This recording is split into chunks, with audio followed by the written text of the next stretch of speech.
Today is the last day of September, and I have just finished my final trail for this winter's logging. It does take a good amount of time and a good amount of effort to put in these trails, but after the logging is complete, the trails are still there and offer many, many very fine additional benefits.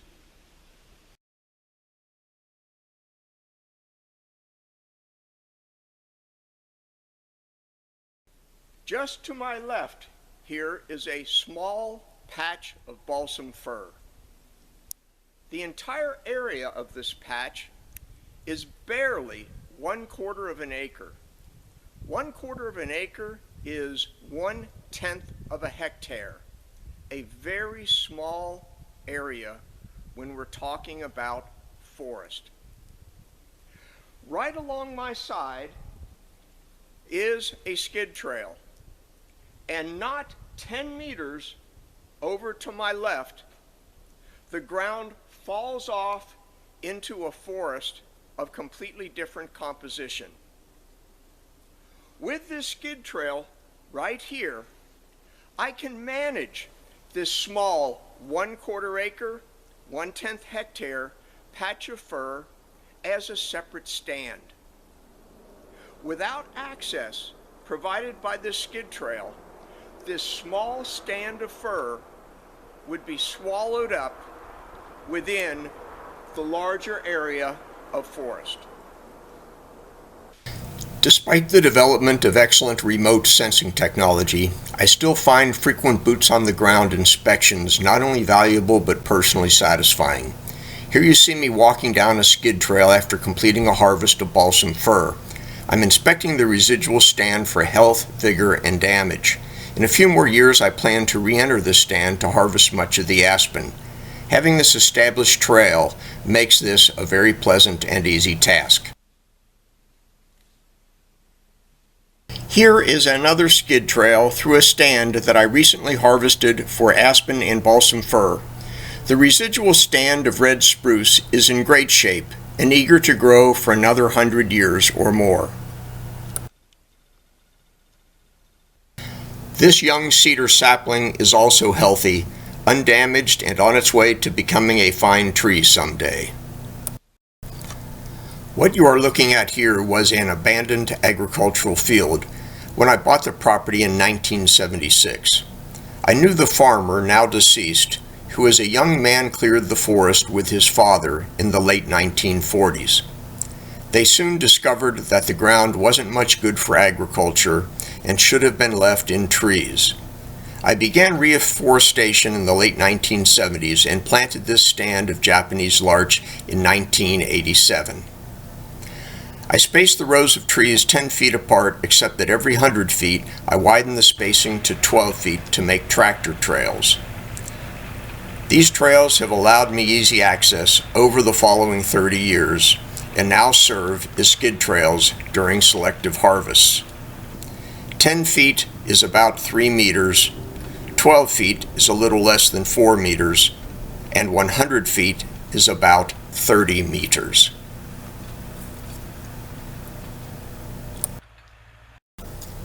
Professor Max McCormick, a distinguished member of the long lineage of great researchers and educators of the University of Maine School of Forestry, is a longtime proponent of good trail systems. He wrote this article for the April 2018 issue of Maine Woodlands. I draw your attention to his comment that I have highlighted for emphasis. I cannot agree more with Professor McCormick's comment. Here is a blown over balsam fir that probably would have gone unnoticed if not for my system of established trails. Better yet, it was right at the edge of a trail, and several weeks after shooting this photo, while logging nearby, I easily jumped down the trail and salvaged it. That was just a single tree. How about a major storm causing massive damage to the forest? This article by Professor McCormick appeared in the January 2015 issue of Maine Woodlands and recounts his experience with such a storm while serving as a visiting professor in Germany back in 1972. In a few short hours, the storm had wrecked the equivalent of 1 million railroad freight cars of timber. The damage to the forest was so great, so extensive, that the German government made a plea for assistance to the German citizenry, asking in meetings and in posters such as these for everyone to help. In translation to English, the top line of this poster reads, "The forest needs help." Please read and take to heart Professor McCormick's final sentence that I have highlighted. Fortunately, their well-established trail systems made salvage harvests feasible.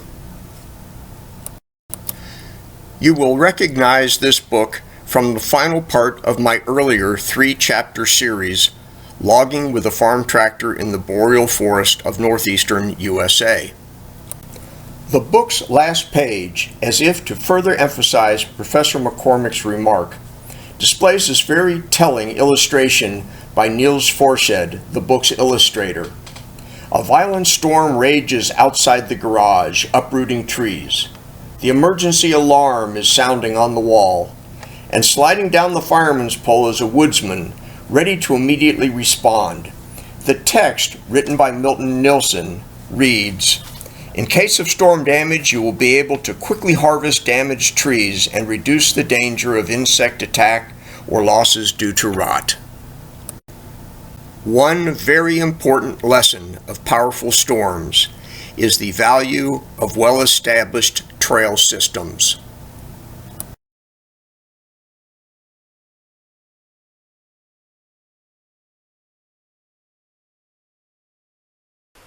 This stand of larch contains some beautiful trees, tall and straight with little taper, that are ideally suited to become cabin logs.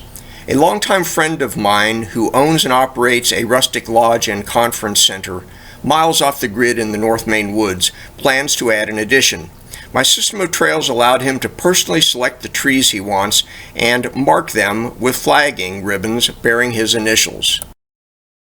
My trail system will also allow me to easily harvest his selected trees. The same friend needed a few small spruce logs to finish the gable on a recent addition. Once again, my system of trails allowed him to easily select his trees and me to harvest and load them on his trailer. A very talented woodturner from the nearby town of Caribou, Maine, obtains much of his raw material from our woodlot, including this block that you see him setting up in his lathe. Well fastened to the machine here.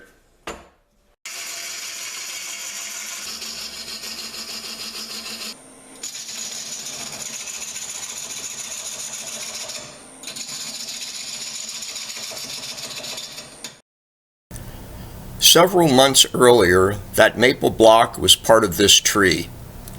Greg found it while enjoying a pleasant autumn walk with his wife and marked it with a flagging ribbon bearing his initials.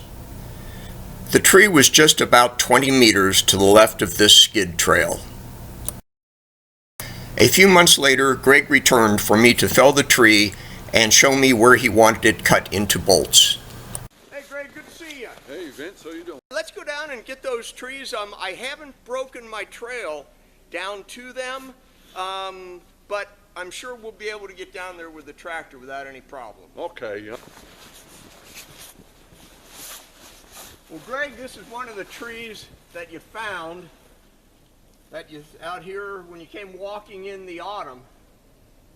How did you find this tree in this forest of better than, good grief, better than 200 acres, which is what, better than 80 hectares?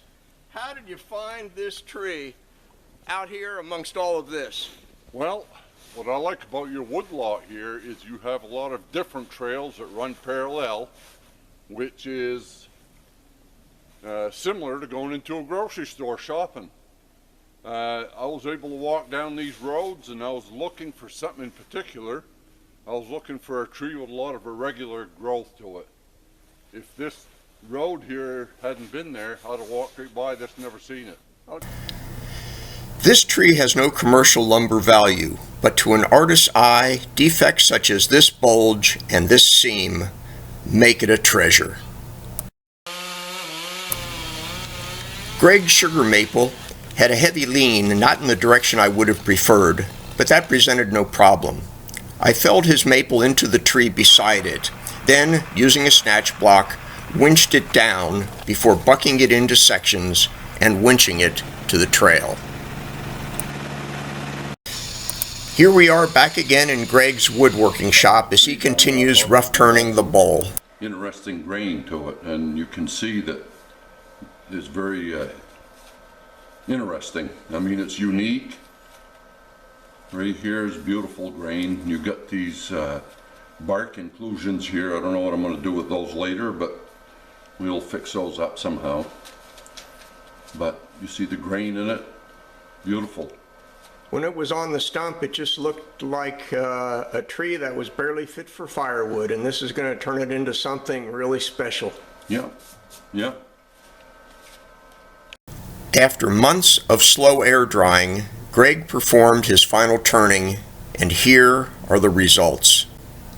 Beautiful pieces of sculpture from a deformed tree, and it all began with a good system of trails.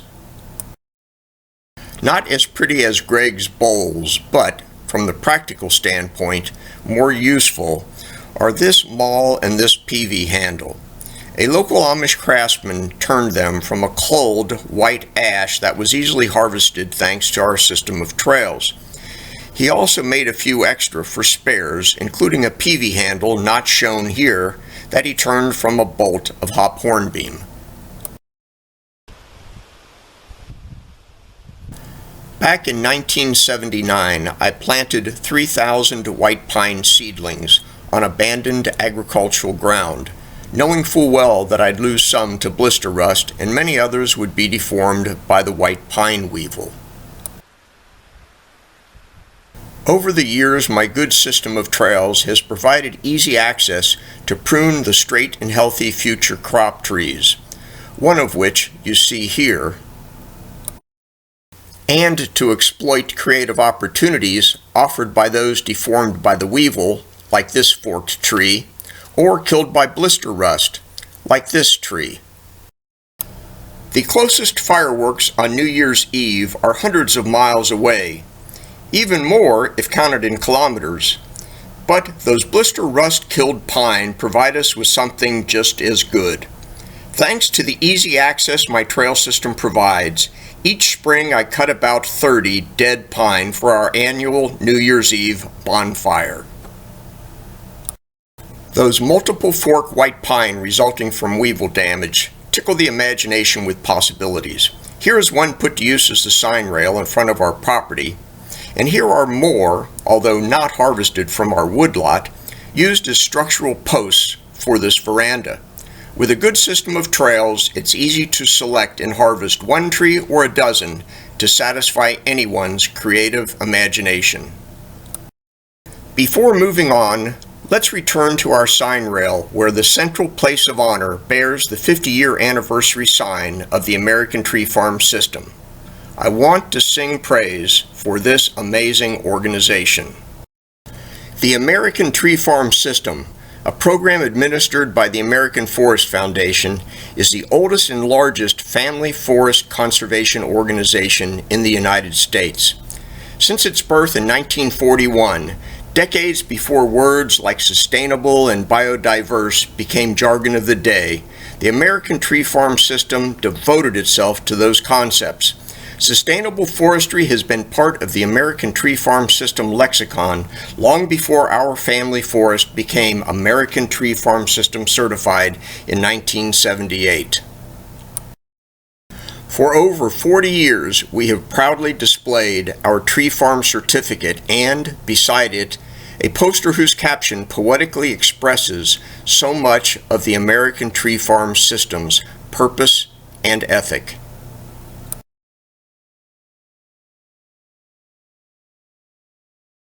The American Tree Farm System certified forest emblem and sign has evolved over the years. The one that I still display on my tractor is from the early 1980s. My winch's "Wood is Good" decal displays a more current sign that is similar to this one on a signpost. Regardless of style, they have always been the sign of sustainable forestry. My favorite remains the 50-year anniversary sign, and I hope to still be alive in 2041 to post a 100-year anniversary sign in the place I have reserved for it. 21st century vernacular has unfortunately created its own rather negative meaning of tree farm that evokes images of vast landscapes of virgin forest being carelessly leveled, then replaced with short rotation row crop tree plantations. That is not a tree farm, and that is not what the American tree farm system is about.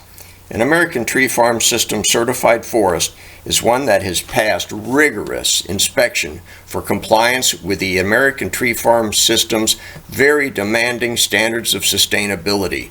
If you are a private, non-industrial owner of between 10 and 10,000 acres of forest, or even if you are not, I encourage you to check out this website.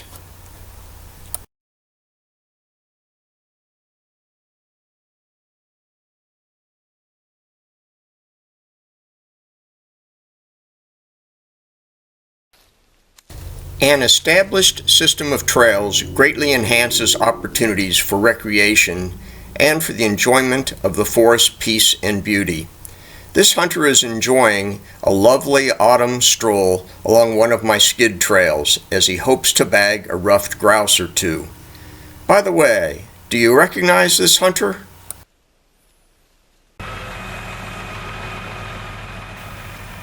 Does this hint help you?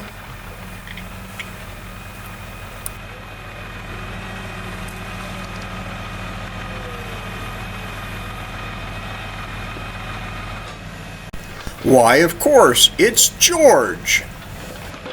Hey, we're back in the movie business. I'm not making much money off of this deal. Hey. I'm beginning to worry about George. You give him the fame and glory of international stardom, and now he wants wealth. It's a rare day that I'm not in the woods, very often just enjoying a walk. Even so, I always find myself looking into the canopy, inspecting the general health and vigor of our trees. A moose or a bear could cross the skid trail in front of me, and I'm sure I would not see it. My wife, on the other hand, moves quietly on our trails, eyes focused low, and sees wildlife all the time. She carries a small, inexpensive outdoor camera with her that allowed her to snap a photo of this pretty doe and another of this coyote hunting voles. Another time she chanced across this bull moose lying down taking a nap on one of our log landings.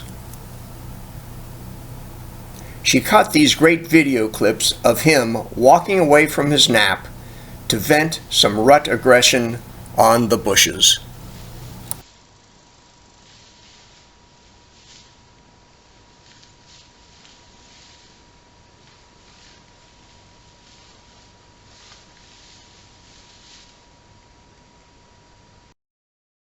Without trails, it's very difficult trying to move through the winter forest on skis or snowshoes.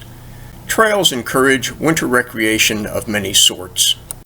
This skier is making good use of this groomed skid trail to enjoy a late January afternoon at 5 degrees Fahrenheit, which is negative 15 degrees Celsius.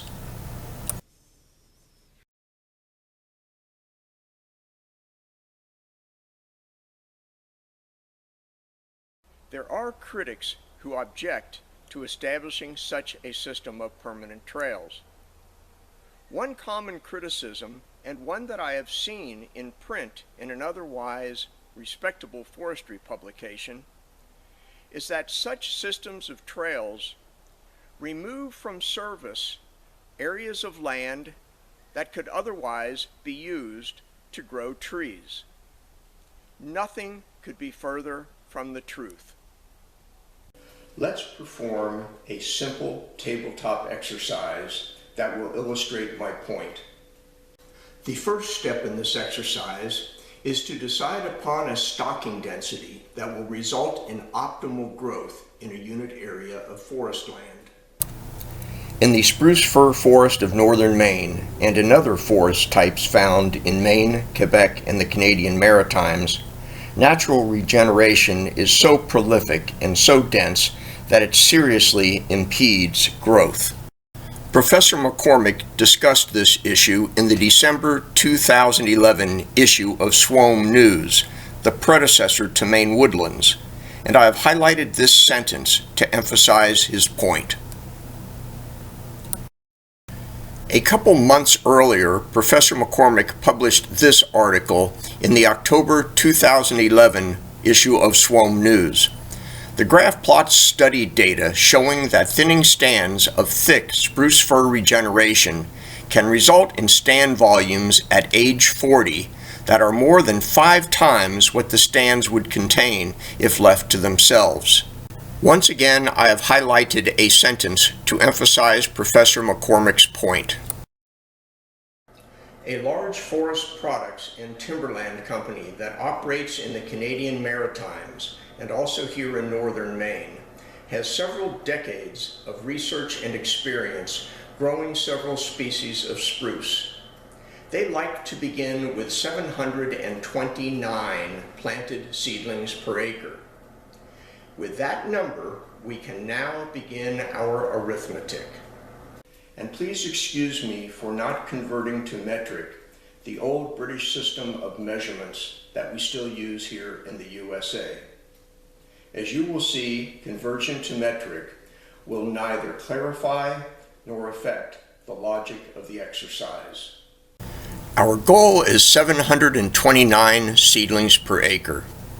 If planted at a uniform spacing of 6 feet in rows 10 feet apart, we will end up with 726 seedlings per acre, which, for practical purposes, equals the recommended 729 trees per acre. Although 10 feet is adequate width for straight farm tractor skid trails, I prefer 12. If every 100 feet we increase the spacing between rows from 10 to 12 feet, as I did here in my 1987 larch plantation, we still have about 700 trees per acre that quickly establish crown closure. As our young trees grow and crowns close, we must also take into account the basal area of the stand and thin to maintain a basal area of about 200 square feet per acre.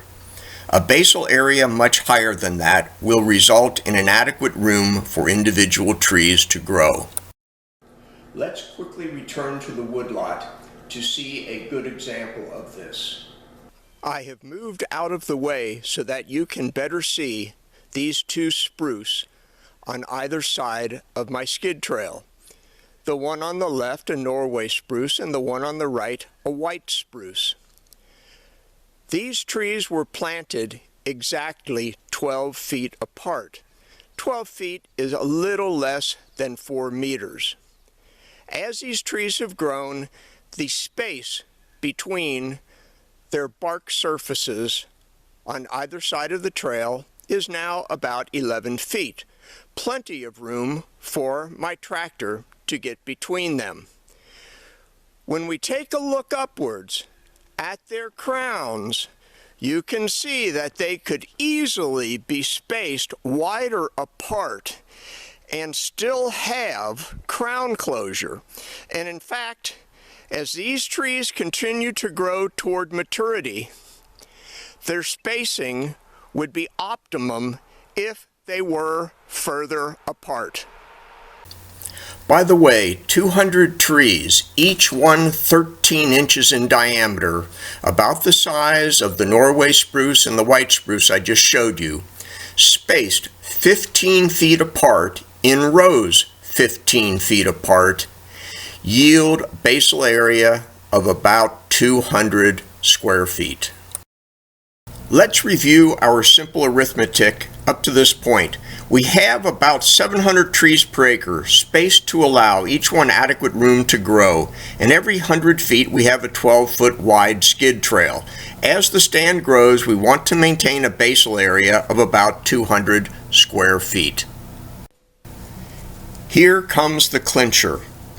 There are 43,560 square feet in an acre. Subtract from that our basal area of 200 square feet, and we discover that 43,360 square feet remain unused, or perhaps better expressed, unoccupied by tree stems. Working this percentage equation reveals that 99.5% of the ground surface area in this fully stocked stand remains unused, or rather unoccupied, despite our system of trails. So long as we maintain spacing to optimize crown development and crown closure, and take care not to compact soil or otherwise harm the root zone, we could add more skid trails, even a hot dog stand and Bavarian beer garden, without decreasing the area available for growing trees. I believe that little exercise illustrates very well the error in thinking. When we are talking about the area within a patch of forest land available for growing trees, we're not talking so much about the surface of the ground as we are talking about the sky.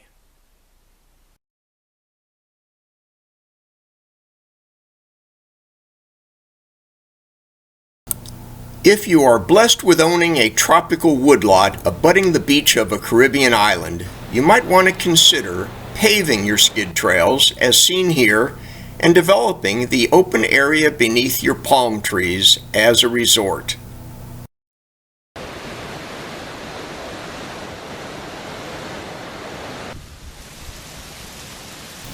You can continue to harvest the coconuts and palm fronds to use as roof thatch.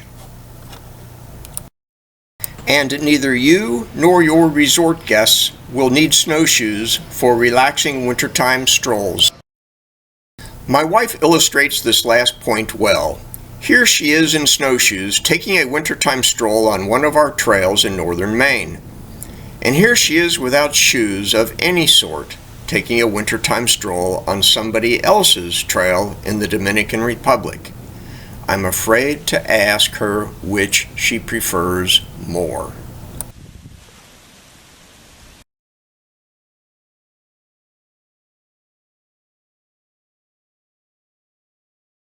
Well, here we are right back where we started.